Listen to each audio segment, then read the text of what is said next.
Coming up on Cedar Valley today, the Wartburg football team is headed to the playoffs after an undefeated season. We take a look into the reality of voter fraud and how it plays a role across the country and across campus. And 12 Wartburg students travel for an honor band concert. This is Cedar Valley Today.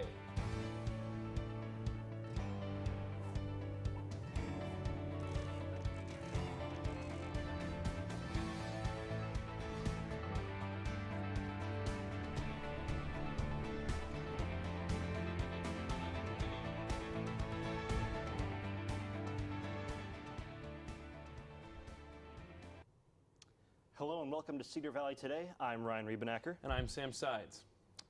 The Wartburg football team is headed to the playoffs. I got a chance to get some reactions and thoughts on the team's success.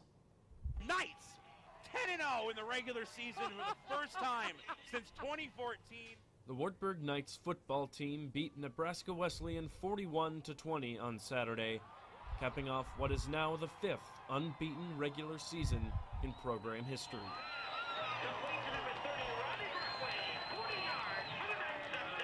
The Knights' 10-0 run includes an Iowa Conference championship, their first since 2014. Head coach Rick Willis says going undefeated is one of the toughest things to do in a league like the Iowa Conference, so a lot can be said about his players.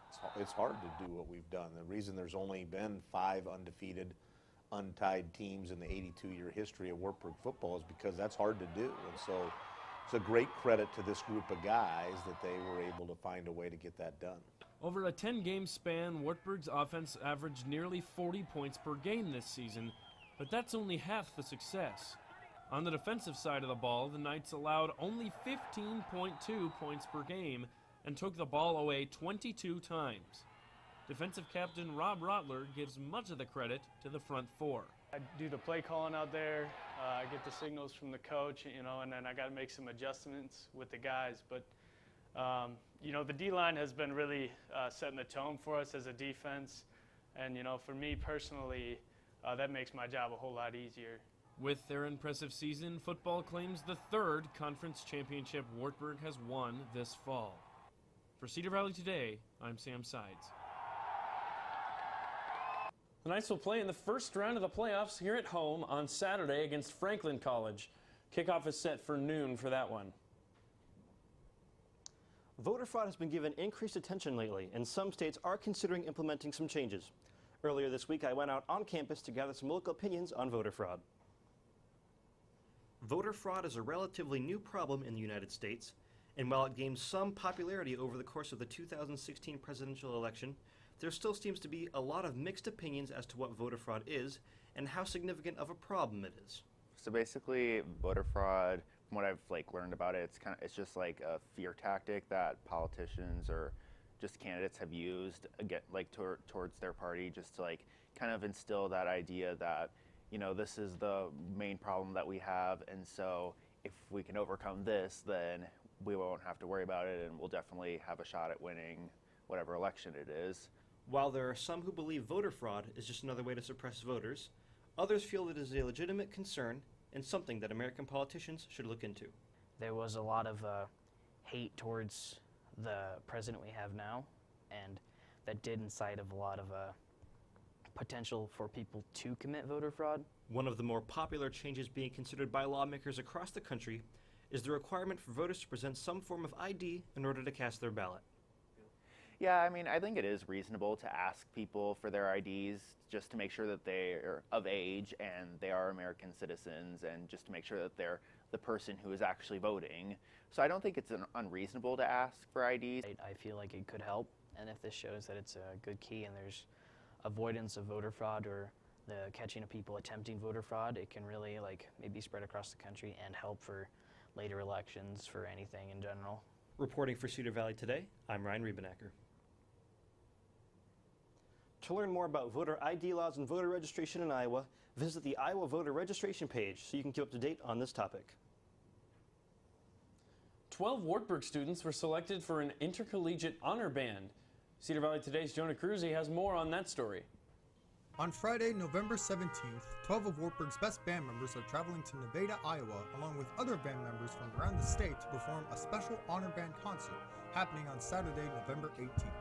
So this honor band that we're going to is a concert band that consists of people that were nominated by various schools around Iowa this year. They plan to leave bright and early Friday morning, then arrive to have sectionals and rehearsals, sometimes breaking for lunch and rest. Then at night, they'll have to find some places to stay. Then Saturday consisting of more rehearsals, a dress rehearsal, and finally, the concert. Not only is there a plan, but a lot of people have to butt their heads and come together to make that plan happen, executively. The process itself is simple. The people within the band were chosen to be nominated and were asked if they were interested in joining. The director of the band then sends in a playing audition and a good word for the member, and the organization will make a decision of who will be accepted. First time that we've had this many nominations and this many nominations all get accepted.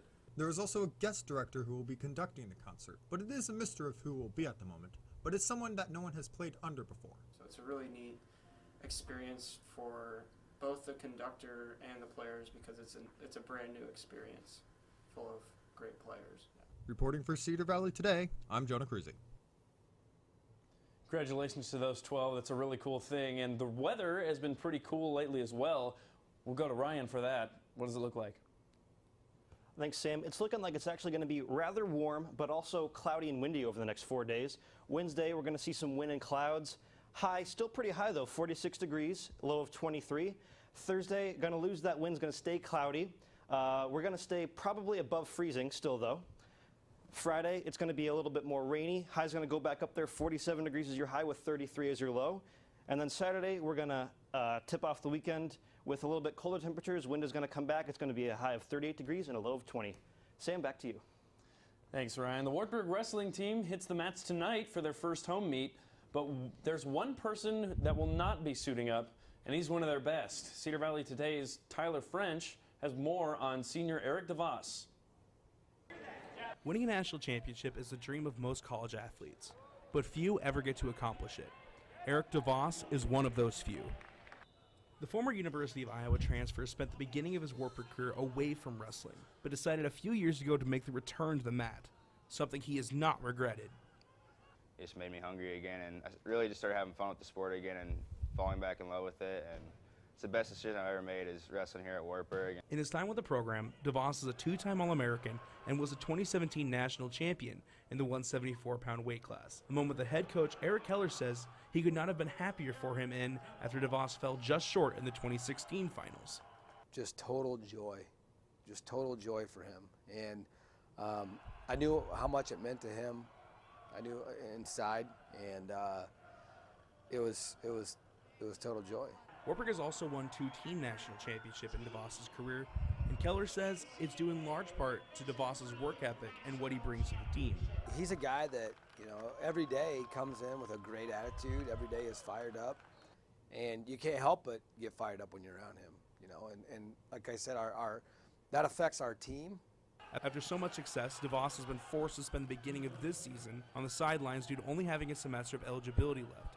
And Keller says his presence is definitely missed. There's definitely a void, and we feel that void.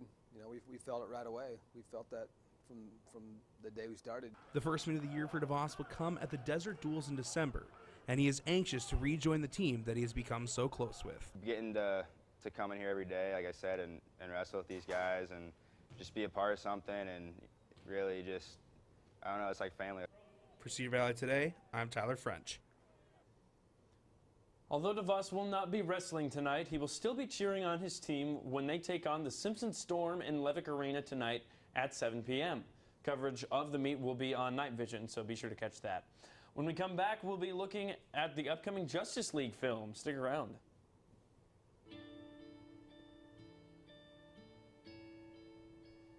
Calls me googly eyes. You know you're beautiful, right? You know that? Even you are beautiful. I got bullied for wearing glasses. Share if you're against bullying. We put it out there, just took off. 3 million people have shared this post. Don't let bullies get you down. I stand with you.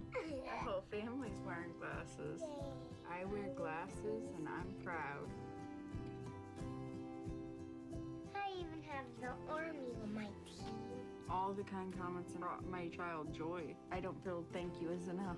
Next.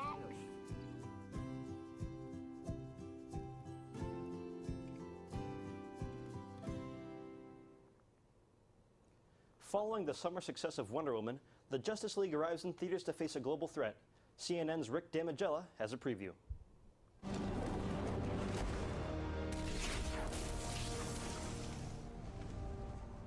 How many of you are there?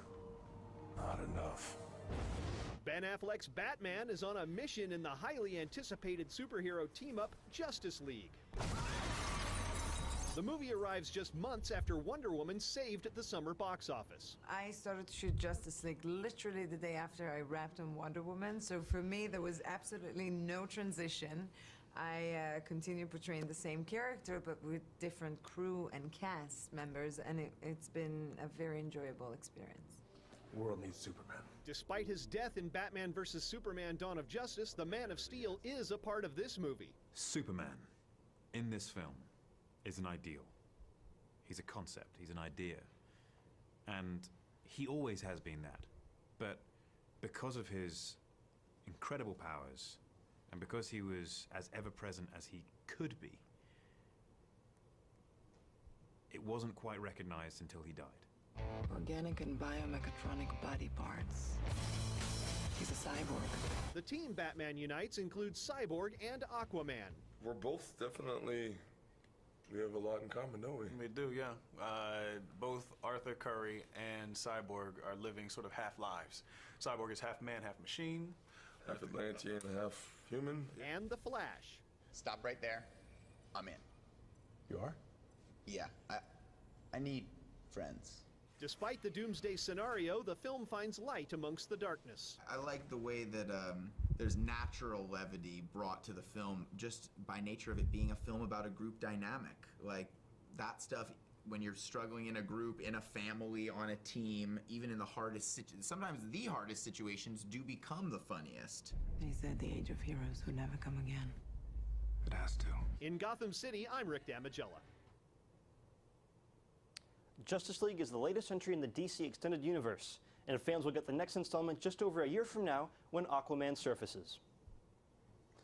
Well, for those of us who like to go back for seconds and even thirds on Thanksgiving, things just got a little bit easier. Stovetop Stuffing has designed these fashionable unisex pants with an elastic waistband. An image of the stuffing is placed high and it fits right over the top of your belly. Stovetop says it wants to allow people to enjoy more of Thanksgiving in comfort and style. These pants will cost you about $20 while supplies last. And the pants might not be super flattering, but they are for a good cause. Stovetop is donating $10,000 of the proceeds to the Feeding America charity. One man in Japan says he has come up with a material that is cheaper than paper and friendlier to the environment. CNN's Will Ripley has more.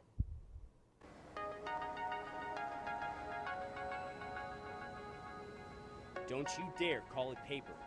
Nobuyoshi Yamasaki is adamant that his material, made from limestone and not trees, is completely different.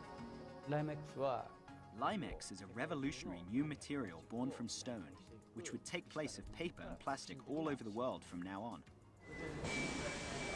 That might sound ambitious, but here's why Yamasaki thinks it'll actually work. Limex starts with, well, limestone, which is then crushed into a fine powder, then mixed with a type of polymer, then it's rolled out into sheets, like traditional paper. Yamasaki says this process is more sustainable because there's no water involved, and limestone is an abundant, low-cost resource. For Limex, it's important to be both economical and ecological. We can save 98% more water in the process of Limex paper compared to making regular paper. As for the finished product, it looks like this. It can be used flat or molded into shapes. You can write or print on it just like normal paper, but it's water resistant. It's also durable and really hard to tear. Japan has been contributing to the world as a high-tech nation for a long time. So with our technology from Japan, we also want to keep challenging innovation and create industries and employment by collaborating with companies all over the world. Will Ripley, CNN, Tokyo. When we come back from the break, we're going to take a look at what is trending in the Cedar Valley. Keep it here, folks. Take a look under your bed. Find stuff under there? What about jobs? No? Now try your closet. Still no jobs? Just more stuff? Well, you really have both. See, stuff is defined as household articles considered as a group. Sometimes this stuff is no longer needed. Wait, no longer needed? That can't be right. Because remember those jobs you were looking for? Those are really needed. And they're the stuff inside your stuff. Our job is to unlock those jobs. And it starts when you donate your stuff to your local Goodwill. Here's how we do it. When you donate to Goodwill, we sell your stuff to provide job training for people right here in your community. So just by teaming up with Goodwill, you help create jobs. And isn't that worth parting with the leftover keytar from your 80s cover band? Goodwill. Donate stuff, create jobs.